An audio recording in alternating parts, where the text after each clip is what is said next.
Hello and welcome to the Esty Show. Today our guests are Rachel Windzberg and David Lifson, and we are talking about bad managers and how to make sure you don't end up as one. A bit about Rachel and David. Both are repeat guests on this show and are some of the smartest product people with really good insights. Rachel is an individual contributor, IC, product manager who works at Amazon. Her experience includes AI at Meta, marketing at Fiverr, and an MBA from Columbia University. David is the CPO or Chief Product Officer of a healthcare company called Closed Loop. He has been Chief Product Officer at a number of startups and large companies, including Etsy, The Knot, and Amazon too.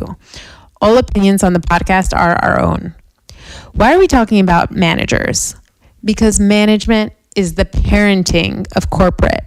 Unless you're someone who never worked a day in his or her life, and in that case, congrats, you made it, you have been managed by someone. And if you hang out in the corporate world long enough, you'll probably manage others. By the way, that's why Rachel's story is so interesting, because she's very senior, but intentionally chooses to be an IC rather than to manage other people.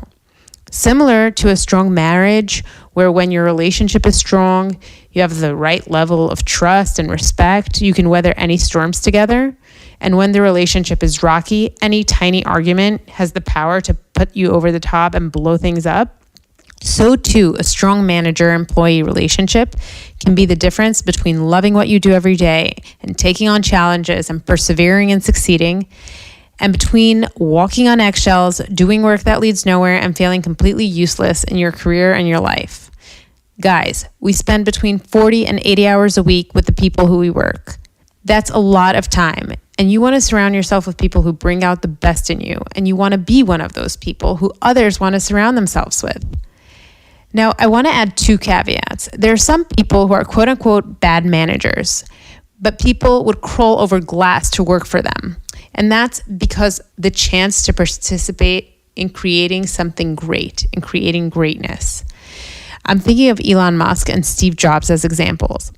The stories about Elon Musk portray him as a manager who would fire you in a meeting if he didn't like a comment you made. At the same time, they created products that changed the world fundamentally. If you've been into rockets or SpaceX, then you saw the rocket being caught by the tower that had arms that moved like chopsticks. That is the future happening in front of our eyes. It's insane to be part of something like that. So those types of tenets of management is what we will be discussing today. As always, shoot me a note. Tell me how much you loved the podcast. Send this to your worst manager. Just kidding. Do not send this to your worst manager. Send it to your best manager and tell them how much you appreciate them, and enjoy the show.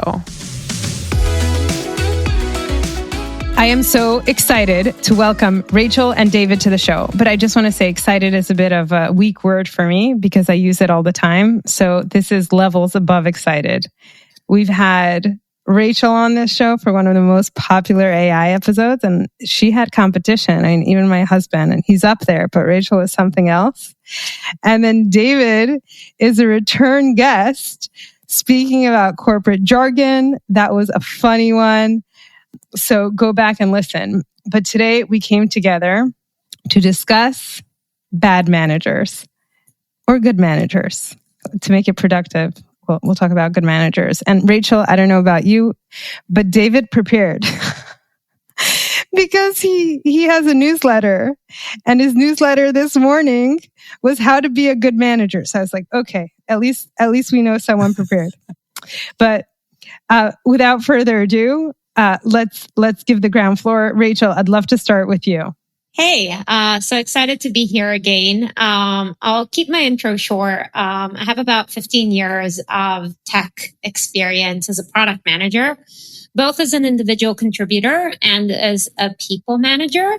I personally prefer being an IC to a manager, and I consider myself as an IC mentor, which gives me the fun things of going deep into problems and mentoring people around me.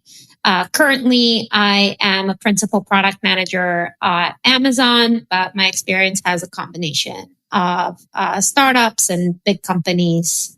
So that's a little bit about me in a nutshell. Amazing. Thank you for coming on. David, do you prefer managing or being an IC? Manager. Well, I have to admit, I actually only have maybe 2 years of IC experience, most of which was as an engineer, maybe 9 months as a PM IC. And then I've been doing management literally since 2008 as a founder. And then I've done Series A, I've done Series B, I've done public, I've done private equity. Now I'm doing sort of like pre-product market fit kind of seed stage. So I've done a bunch of different stages. I'm so excited about this topic. I could talk about this for hours. So I'm so glad we're here. So let's dive right in. I think all of us here have had good managers, bad managers, and there's a question, how much of it is nature versus nurture? There are situations where there are good environments and good managers. I mean, I think that's what everyone's hoping for. There are bad environments and good managers. I had one of those, and it was one of the most amazing relationships in my life. We're still friends to this day, years later. Then there's bad manager, bad org. I've had that too.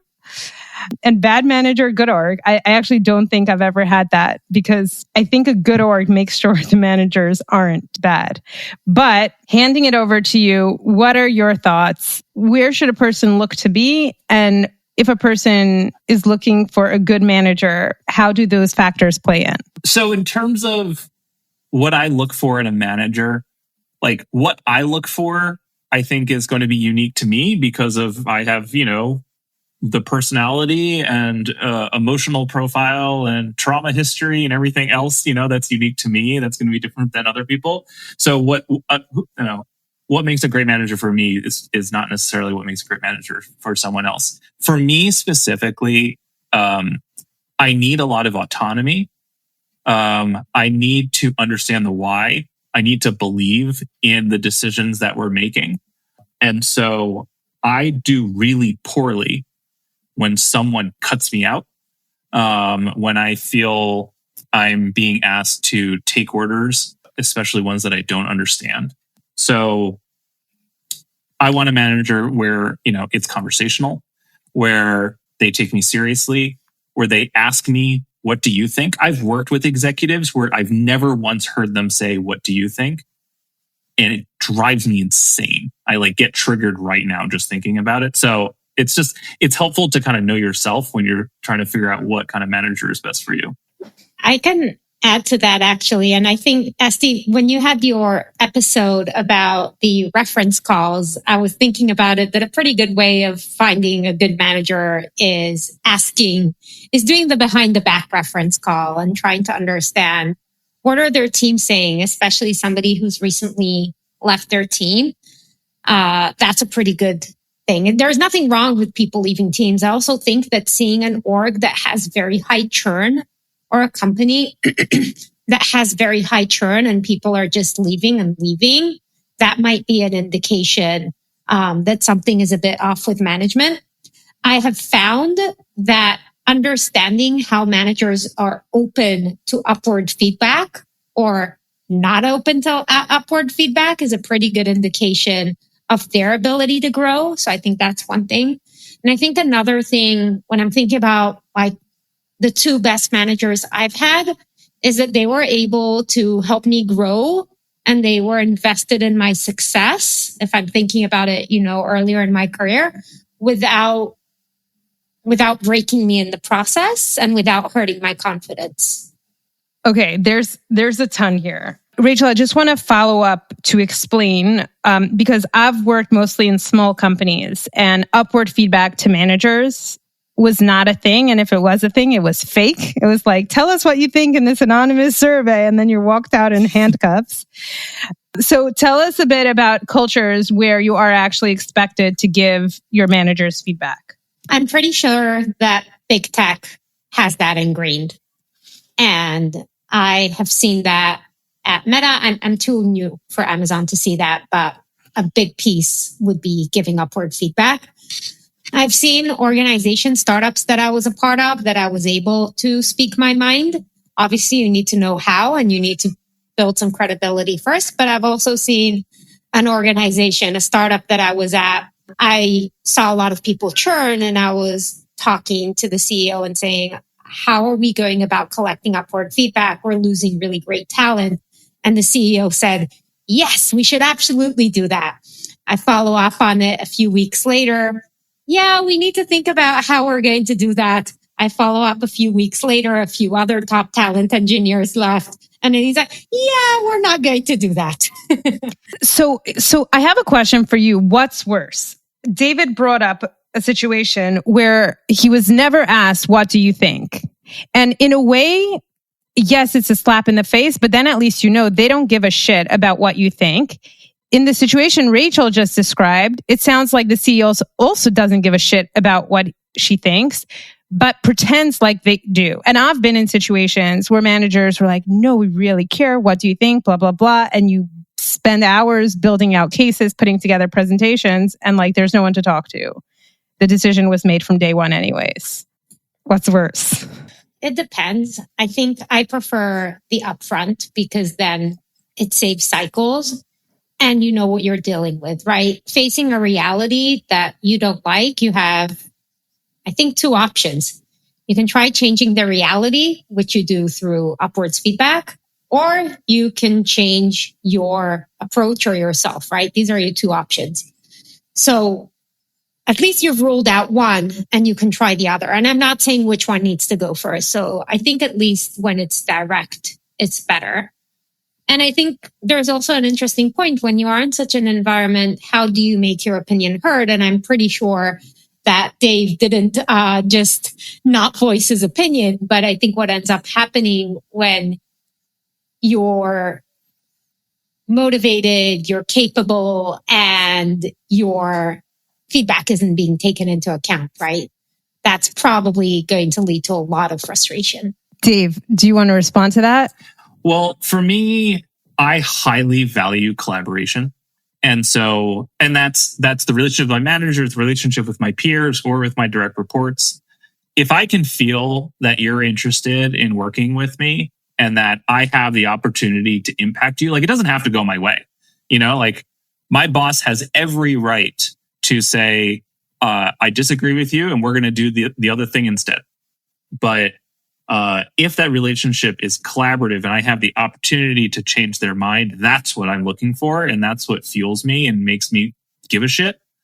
And if you don't care about me, then it's really hard for me to care about you. Is there also a feeling if you don't care about what I think, why am I even here? Absolutely. Why did you bring me on? Why are you paying me the salary you're paying me? Yes. And I've actually told hiring managers during interviews that if what you're looking for is someone to just execute your ideas, I'm too expensive. You shouldn't hire me. Like, go hire a director of product who's got 5 to 8 years of experience, and they will implement all of your tickets. The modern day thinking is many founders don't really need a head of product. They think they do, but what they just need is like a senior product manager who can write down their stories and get the requirements down. I'll spice in a story here. And I feel like most of my bad manager stories will be from this one manager. But in a team meeting, he brought a dilemma to us and he asked each person from the team to come up with a strategy on how to work through the dilemma. So it was a very interesting exercise. There were like 8 people in the team. Some people, got together. So I put together a plan, socialized it around the group, improved it, and we come to the next meeting really excited to discuss our ideas. He shows up 15 minutes late to a 30-minute call, and it's just like, okay, what are we doing? Someone on the call goes, well, we have these plans prepared. It's so disrespectful. And his response was, oh, the decisions already are made. Like just listen, just pretend, or maybe don't pretend. But it was a deflating moment. It's starting to dawn on me that I'm just going to feel angry for most of this episode, and I embrace it. Okay, so to balance that anger, there are two things that are important for me in a manager, and I've seen that like with the managers who I've liked, and I think I've had at least 3 really good managers. So there were 2 things. One was trust, where I felt like when I was bringing them problems, I was improving things. I was getting on a path to improve things rather than if I was bringing them problems, I was like, oh no, are they going to fire me? Am I ruining my career? And they're just going to get angry at me. So that was like one thing I thought of that is a difference between a good manager and a bad manager. And the other one was clarity. And this is a bit harder, but like, do I understand what your values are, what you want me to deliver? Because sometimes I think I'm doing exactly what I'm supposed to do. And then I deliver, I get to a point and you're like, no, this isn't it at all. And I'm like, oh shit. Like, I don't even know what I'm supposed to be doing now. So could I grab onto that for a second? Please do. You talked about values, which I love and care about so much. And because one of the things you're describing to me sounds like autonomy. Like in that example you were giving, you like had gone away, you were doing some sort of initiative, assignment, project, whatever it was. And then you came back and you were really wanting to, you were hoping that your manager would have, been really like excited and happy about the work that you did. Well, how does one do that without having to have like every step micromanaged and sort of like spelled out for you? It's values and its outcomes, right? If we know the outcomes that they're looking for and we know like what they value in terms of the process or the product or what they care about the user, like whatever it is, like we can then like use our brains to fill in the blanks. And I just think that that's so helpful. And a sign of a good manager is when they give you those tools so that they don't have to spell everything out for you. So I think you're mentioning one more thing, which is really also being on the same wavelength, where you understand each other, you're working towards a common goal so that even if the manager isn't in the room and you're representing, you have enough information to say, this isn't going to fly, or I should make sure we're not moving forward with this plan until we loop this person in because there's a problem here. That's exactly right. Like the managers who need to micromanage sometimes do that because it's a control thing and they can't get over sort of the risk of not doing it themselves. But sometimes it's also because they're terrible communicators and they can't externalize what it is that they're looking for in a way that another human being can sort of like extrapolate from. So they have to just spell everything out themselves. This is the only way they know how to solve for their bad communication skills. One situation that I had, and I was on the flip side, I was the manager, but I had a few direct reports, and one direct report, it really didn't work out. And maybe this is a case of where I was a bad manager, but the issue we ran into is that a random stakeholder approached the product manager directly with a request, which happens all the time.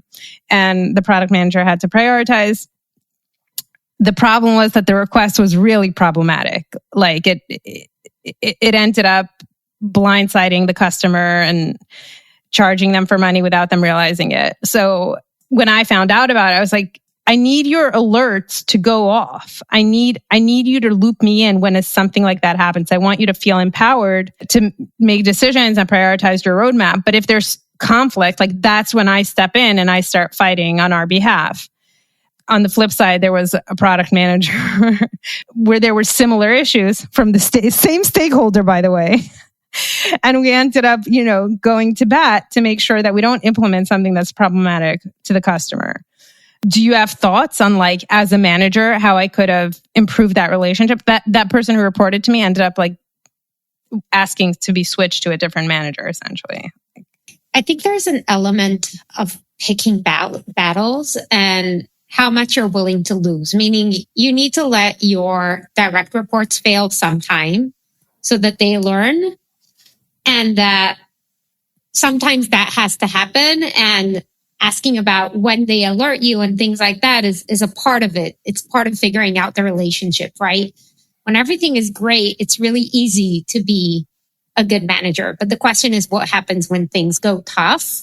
And it's not only about, I would say that we live in a world of adults, even though sometimes we think of our direct reports as children, but sometimes it's also a side-to-side relationship. What does it mean for your direct report to earn trust? What does it mean for you to earn trust? And how can you handle a situation?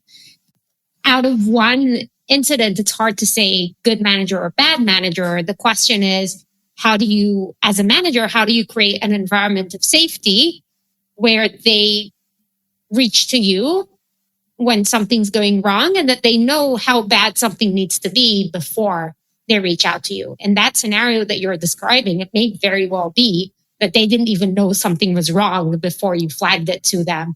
And that's a pretty bad thing. And then you can say, you know, going forward, what are the steps you're going to take to make sure you're not caught by surprise? So that's really interesting.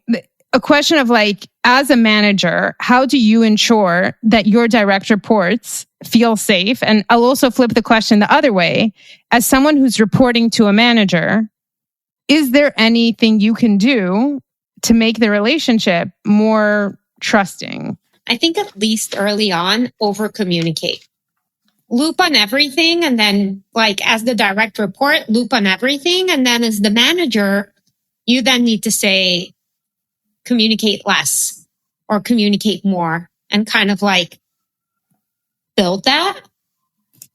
And also, I think there's a really good book, I forgot its name, about management, like taking management through a coaching approach, which is always focusing on your relationships, on how can you help? Like essentially there's a few chapters on that book that say, you know, a meeting between a manager and your direct report. As the manager, you should ask, what's on your mind? What else? Until they run out. And then you ask, how can I help? Because then you're seen as a lever and not as a slate they just need to update things to and constantly feel like they're on trial. I love that. Like show that you care beyond the like what's on the agenda today. And I think what you're saying is also genuinely care, right? Because the coach is, I'm invested in your success. Yeah, I was just thinking about how when I have my first one-on-one with a new hire, one of the first things I tell them is that for us, one-on-ones never include status updates. Like there are just so many other places that we can go read status updates. Like don't cover that here. Like I want to know your feelings and thoughts and what problems you have that I can help with, you know, where you want to grow in your career, like all those sorts of things is what this time is for. Also, my favorite blog post ever on one-on-ones is on this blog called Rands in Repose. He's like a VP of engineering guy who writes under the name Rands.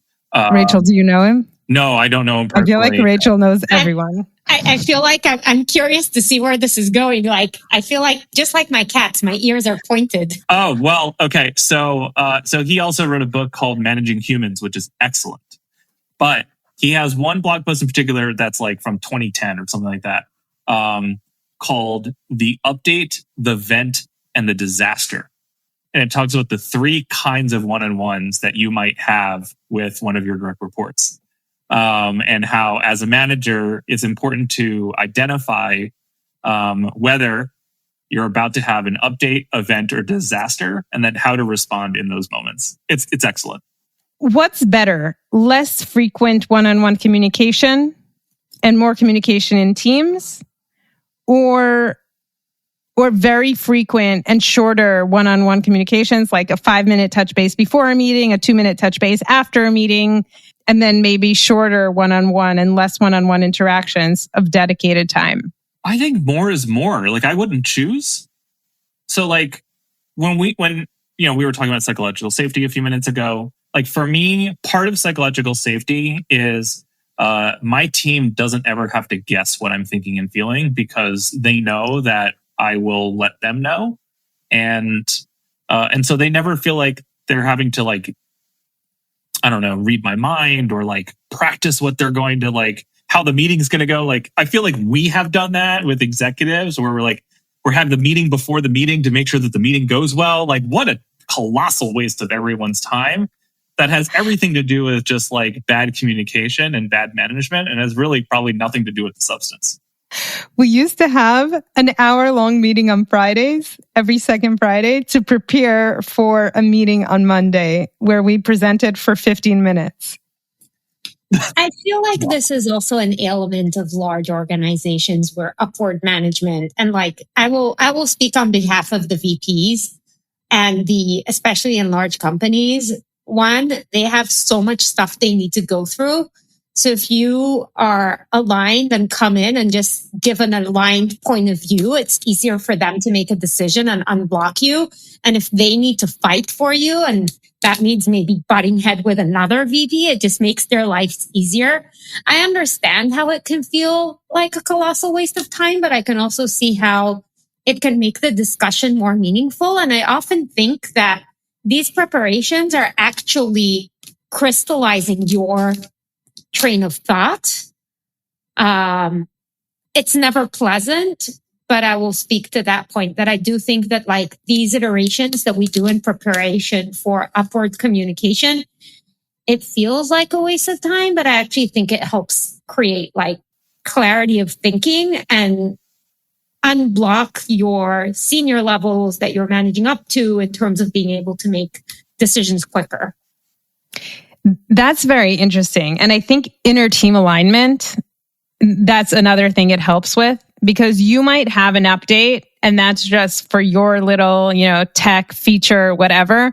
But then you meet with one of the stakeholders and Rachel likes to refer them as your uncle. So it's like your coworker's boss, and they have a different perspective. And once you bring it up, they're like, oh, well, is it actually that way? Well, I would want to build it this way. And you didn't even realize you weren't aligned. And let's say if you were in the meeting with the CEO, having this conversation, you would start arguing, then you would really be like wasting the CEO's time. But if you have that conversation before and be like, okay, so what is the best path forward? What do we recommend? I totally agree that at much larger organizations, this is a very different kind of problem. So that's very, very real. I think that when it's about me as the manager or as the stakeholder, I try to make myself as accessible as possible. And I welcome people showing me the bad version. So I ask my team, like, when it's just the ugly first draft and there's no formatting and it's still as a Google Doc instead of as a slide deck, like run it past me. Like, let's just sort of get the early feedback there. We'll do it in Slack. It'll be very informal, low stakes, like no one's wrong, and that way we're more likely to be aligned later. The other thing is I feel like it is my job to know the hearts and minds of all the aunts and uncles in the organization, so that when my team says, well, what do you think this person's going to think? Like the forecast I give them is as spot on as it can be. And so that way, like we're like increasing psychological safety that when they go into that meeting and have that conversation with that stakeholder, they feel prepared and they know what's coming and they're successful. Much harder to do at really large organizations where you just can't possibly know every director and every VP. Okay, so let me ask you a question. Is there a chance that Dave, who let's say is an awesome organization at a startup, is thrown into what's like the classic large organization, Con Ed, and suddenly is a bad manager because what, you want to see a dirty draft in Word? Or are you saying maybe a place like Con Ed, and I don't mean to pick on Con Ed, maybe it's a great company, would benefit from some more radical transparency? I do believe that at this point in my career, it would be like an organ being rejected by the host body. So, my very first job out of school was at Amazon in Seattle as an engineer and as a PM. And like at the time, Amazon was 10,000 employees, which felt like really big. Obviously now it's like millions or some crazy number. And I think that my personality style would be too direct. And I don't know, maybe Amazon's actually a special case because Amazon sort of always like has held on to a lot of that sort of radical candor, as a nice way to maybe put it. But at Con Ed, I know nothing about it other than it's a utility company. I would imagine that they would be a little taken aback maybe by my impatience with things moving slowly and everyone being willing to just, I don't know, meet again next week to like think about it some more. Rachel, I saw you smiling a lot. I do think that environments and people have like bi-directional fit. And to Dave's point, like if you threw me into Con Ed, I'm pretty sure it would be an organ rejection as well. But, and maybe for other companies, it's not that way. I think when I'm thinking about a manager in this org, and maybe I'm simplifying a bit, but I think there's an element of understanding how the org works, and then the manager helping their direct reports fitting into that picture. And I think if you're coming from a completely different culture into a management position, before you're able to shift the org for your philosophy, like you need to understand that. Otherwise, you're setting up your direct reports to fail, and then you can find areas. So I think you need to understand what happens when you disagree. What are the escalation pathways? What do they define as good? What are the goals? How do you communicate it back to your team?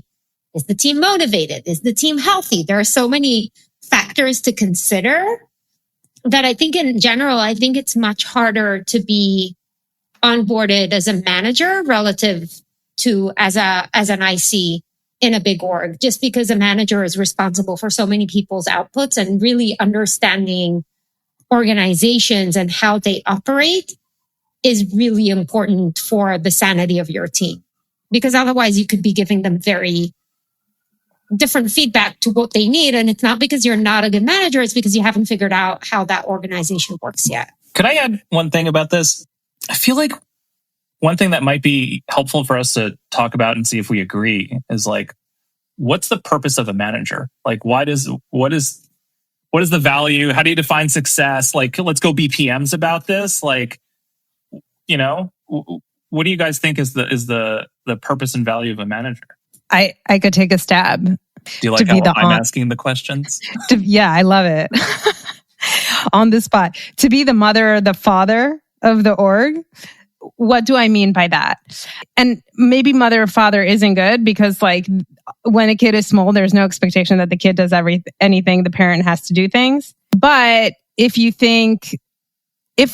I'm thinking of the relationship this way, I need to make sure there's a roof over the building, that the house isn't set on fire, the big stuff. And then I could bring in people to play with my kids during the day and to do a class and to fill in the gaps that I can't do because either I lack the skill or I'm distracted or I'm too busy, making sure that the roof doesn't fall through. So I think the idea is focusing on different levels of the project to ensure that the project gets done in the best way possible. So I think you're ultimately responsible for doing different pieces. And like if one piece at the lower level gets blown up or too escalated, you should be there to support. As you were talking, I pulled out one of my favorite books about management is actually Julie Zhao's Making of a Manager. And as you were asking that, she has a really good quote that I wanted to pull out. And what she says about what does it mean to be a manager or a good manager, or what is the job? She says the full answer to that is pretty nuanced. A manager's job is to be a positive multiplier for their team. And that means that takes a few cycles. So if you have one cycle that the team's performing better, that might be luck. I often that might be, I landed on pocket aces all the time. But a manager who is consistently showing that the teams that they work with are outperforming, that shows that they're the positive multiplier. And different teams need different things. In a startup, the focus might be on execution and being able to rapidly iterate and pivot. In a large organization, it might be being a stuff umbrella that shields the team from politics. So it really depends. And for each org, the definition of a multiplier. But I think it goes beyond just, setting the projects, growing. I think it's really about making sure the team is focused on the right outcomes, making sure that the team has what they need to be successful, and that the team is growing. In one of the, in a calibration meeting that I was sitting at, we were thinking about promoting someone from a manager from a certain level to another level. And then the conversation was, have they been able to promote somebody internally to a higher level in a way that isn't trivial, right? So giving this as an example. Yeah, I love that. I think about it exactly the same way, which is about opportunity cost. Like the company could have taken my salary and spent it on another IC or spent it somewhere else in the company. And instead they spent it on me. And as a manager, I'm overhead. Like I make nothing. I write no code, you know? And so in order to like earn my paycheck, I need to elevate the value created by my team to a degree that is greater than the cost of having me instead of something else, which is the same thing as that multiplier. I feel like I gave the wrong answer, but I want to dive into that a bit. Yeah. Because like how do you become a positive multiplier? What do you need to do as a manager so that your team's output is 5 times higher? This is the thing, right? Sorry, I get excited about this topic. Easier said than done. So I think it's 2 things. So the first is it's our job to make sure that the teams are working on the most important things. The most expensive mistakes that companies make is time and resources spent building the wrong things. So the first thing we can do is help have smart strategy to get teams aligned, to have clear goals, the right measurements, you know, so that when our teams go and do all of this work, that work pays off, right? So that's the first thing. The second is I feel like it's my job to bring out of every individual who reports to me the best version of themselves. The one that is the most motivated, that's the most excited, that is like thinking in like the freest, most creative entrepreneurial way. And to do that, you know, they need to be super clear on, you know, what the strategy is, what the goals are, have the right tools, but also in this like a more emotional sense, you know, feel comfortable throwing out ideas that might not work, you know, and to try things that fail and to disagree with stakeholders when the executive says something that's a stupid idea. Like there's just so many things that just stack up to, you know, being able to look back 6 months later and being like, wow, the team just really did a lot of stuff and it was all great. So that's how I judge myself. And I want to bring a point. I was considering when to bring this. And this is an example, in my opinion, when a manager wasn't providing prioritization or wasn't feeling. So this is a few years back. I was working for a large logo company and I had a new manager that I was rolled into. That person didn't have managerial experience at that company. They came from a different one. And I was holding a really big company priority project on my shoulders. The deck for that project took about probably 6 weeks and about 2 years off my life, if I had to give a guess. And I was working insane hours. And I had 3 main projects that I was supporting, and this was one of them. And I was trying to tell that person, hey, if I am working 80-hour weeks, I am on the verge of burnout. We need to take something off my plate or something's going to break. And in response to that, my manager tells me, can you please send me an hourly report of what you're doing in these 80 hours? So I actually spent another hour and a half to write an hour by hour description of what I'm doing and what are the outcomes. I didn't mind doing that. But then when I gave that description, what did that person do with that report? Nothing. And so for me, a few months later, I decided to leave, not before I took a leave, because my burnout was so bad, it was impacting my physical health, not just my mental one. Did your 80-hour documentation include the hour and a half you spent writing the 80-hour documentation? No. Oh, you missed an opportunity there. Because I was doing it pure-heartedly. I was like, okay, that person's going to help me. But I think this is an example. And I have another example one of those projects that I warned about was going to fail, a VP came across it and was like, oh, I'm not aligned with this approach. And an engineering director that I was working with, who was fully supportive of it, suddenly isn't aligned. We're on a Friday. We have a review on a Monday. I'm in a work chat with my manager and this director, and I'm trying to get the director to talk to me. He doesn't want to talk. My manager is in the chat thread, does nothing. On Monday, when I show up to that review, the engineering director and his director decide they're just not going to show up. And here I am in front of a room full of people. My manager is barely there. And they're like, clearly we're not aligned. And, that manager didn't help unblock me. Right. And that was probably one of the worst experiences in my life.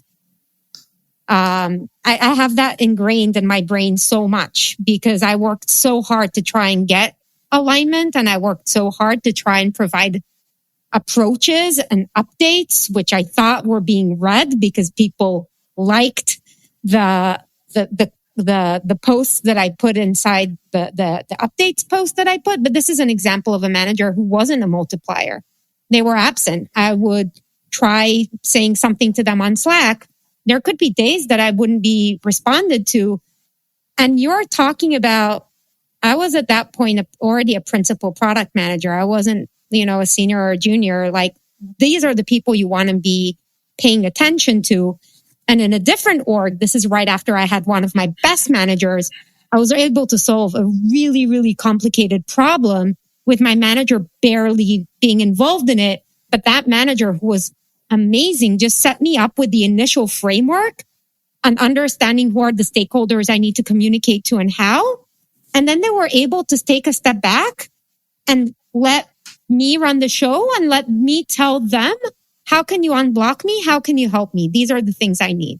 So I just want to give this as a contrast, because within 1 year, I had one of my best managers and I switched orgs, which I still regret, to one of my worst managers and one of the worst years of my life. And that really impacted my health, my decision to stay at the company. And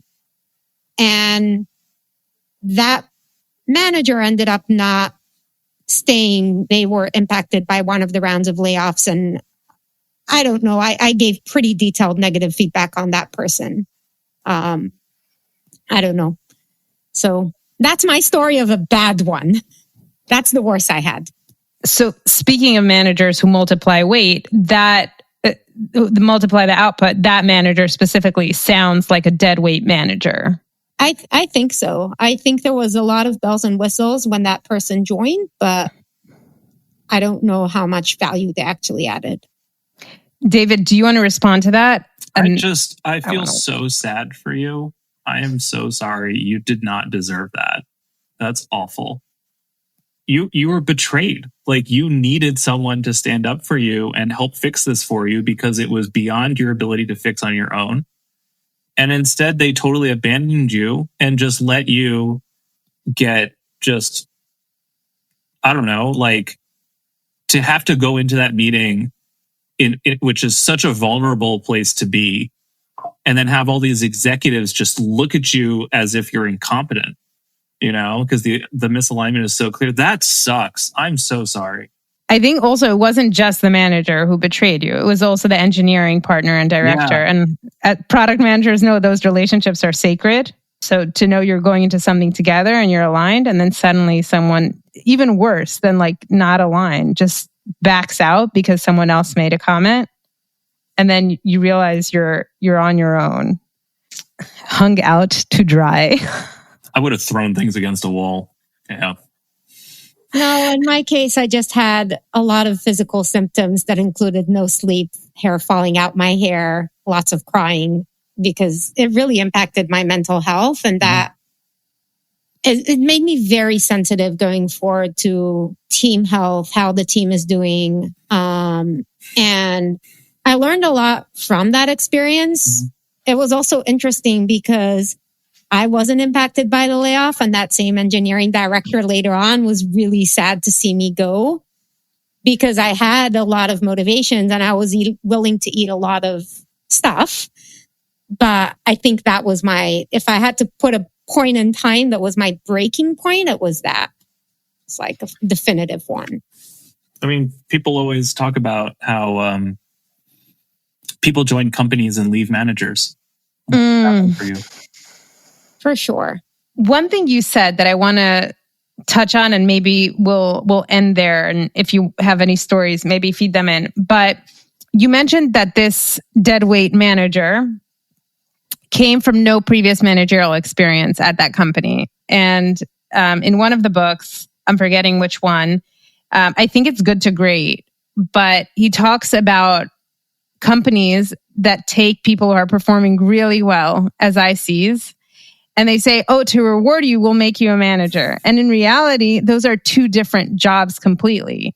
Being able to deliver, to get requirements is very different than being able to motivate, support, coach other people. So I feel like the reason, and like if we count our own managers, like did we have more good managers in our lifetime or more bad managers in our lifetime? Because essentially those managers are kind of like up to their own devices to make themselves into a good manager. I thought about this a lot. And I'm taking Amazon out of the equation because I'm only there for 3 months. So I don't know. I don't have an opinion yet, and I'm going to hold it but if I look at my career, I probably had a lot of managers because at Meta, for example, I had so many reorgs that I think I counted many managers over my 3.5 years there. But I would say I had 2 amazing managers, 1 or 2 terrible managers, maybe just 1 terrible manager, if I'm very honest. And then the rest were somewhere in between, with most of them being fine because I would say I had 2 terrible managers. I forgot 1. Yeah. I had 2 terrible managers, 2 great managers, and the rest were in between. And for the most part, I would say they were skewing okay because roughly if things are working okay, if you understand your priorities, if somebody, I don't have a lot of requests from my manager. Help me make sure that I'm working on the most important thing. Hear me out and point me in the right direction if I'm wrong. I just want to say that, like, I love that you know that about yourself and what you like want and need from your manager. Because not everyone, well, first of all, not everyone knows that, but also like, you know, you're someone, like you said, where it's just like, give me some course correction, you know, if I need it, but otherwise just like, tell me what direction to go and what good looks like, and I will go find it. And for other people, you know, it's like they need a lot more positive reinforcement, you know, or they want sort of like that affirmation because they're insecure or anxious or they have imposter syndrome, whatever it is. And it's good to know that. I think my answer to your question, SD, is I've spent most of my career in startups where on average managers are terrible because they're either the founder themselves who tends to be a bad manager because they don't have the experience, or I'll do it myself. Yeah, exactly. I've had 1 or 2 founders say to me like, "Why is this taking so long? I could code it in a weekend." And it's like, no, you can't. But anyway, so it's either the founder or it's someone who started as an IC in the organization, got promoted up as the company scaled, and therefore like doesn't really have any experience other than like what they've seen, you know, in that building. I have had a few great managers, and they've really made a difference. So it is the kind of thing where like I aspire to be the kind of manager where people look back and they're like, wow, it was really great to work with him because he really made a difference. So on that note, you're inspiring me to call out an amazing manager I've had. I think like looking back, fingers crossed, but I really feel like I'm in a place now, thank God, with an amazing manager. But there have been 2 managers who, one from over 10 years ago and one from 3 years ago. And we weren't friends then. I was reporting to them. But today we are, because just how invested they were in in my success and I was invested in their success because I was responsible ultimately for their output. It builds a really strong bond. And, going back to the beginning of the conversation, one of them was good manager, good environment, and one of them was good manager, bad environment. Appreciate both experiences. Yeah, and I would guess that with both of them, you felt like they cared about you. Yeah. And they understood you. I want to call out that one of the best managers I had was actually at a startup. This was when I made my path from being an engineer into digital marketing. I was working then it was a tiny startup. It has IPO'd since, but that person who hired me with no digital marketing experience Fiverr? Yeah, it was from Fiverr. Elad Bleistein, amazing person. And we've tried to work with each other since. And he would bounce off. A lot of the things, the way I think about things now, I directly account it to the way he taught me to think about things, like how to think about conversion funnels, how to think about outcomes. I remember he was the one who taught me about having a hypothesis log where I kind of scratch out my hypotheses as I go. He gave me some product experience without me even knowing that exists. He would give me feedback so direct and so painful. I would be in tears in front of him so many times, but he helped me grow so much in confidence and so much in skills. And I feel like I wouldn't be here today if it weren't for him. And I've kept in touch with him over the years. In many cases, when I go back and I visit, I try to have coffee with him. And he's been able, a few of the people that were in that Fiverr OG team, he kind of collected with him to go into the different companies that he ran. And often when I speak to people from back then and they're going through different thoughts, I often say, well, have you talked to this person? Same thing from my best manager at Meta. She has a following. And when I speak to people and they're looking for advice, people at Meta, when they reach out to me, people that I mentored or people that I help on board, and they say, I say, well, have you spoken to Kate about this? Because she might have an opinion and she could be really helpful. And she gave me, at times harsh feedback as well. But for me, it's not about feedback being harsh. It's about somebody that you can bounce off with and really get you from good to great. David, you're closing this out. Make it good. Oh, whoa. What pressure.